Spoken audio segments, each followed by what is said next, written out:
Hi, it's Trey with Icon, and I'm going to show you how you can try out ORID before you add it into your app. The easiest way to do that is to go to our repo and start with our sample app.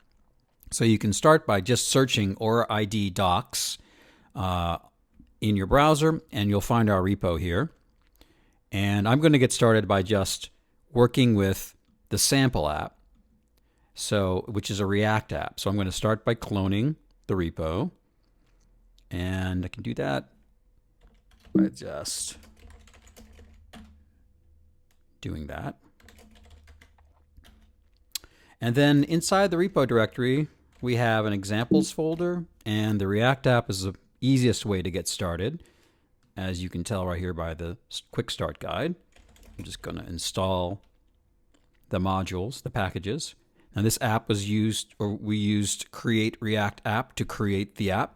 So it may look familiar to you if you've used Create React App. If you don't use React, don't worry about it. You can still see how ORID works.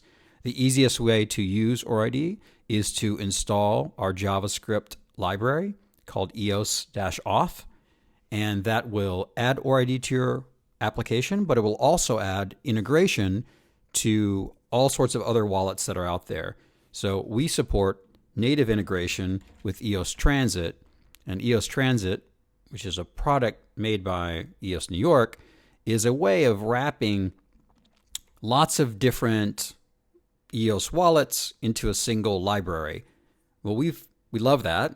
We've taken EOS Transit and made it even easier by putting it into EOS Auth. It's the easiest way to integrate any library, Scatter or any other library supported by EOS Auth into your app.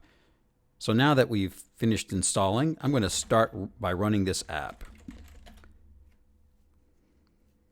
Now you can see this is a very simple sample demo app. Just has a lot of login buttons. I'm going to go ahead and log in with Twitter.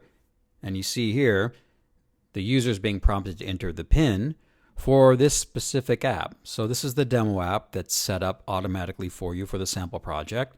You can create your own app in ORID, which I'll show you soon. I'm going to put in my PIN.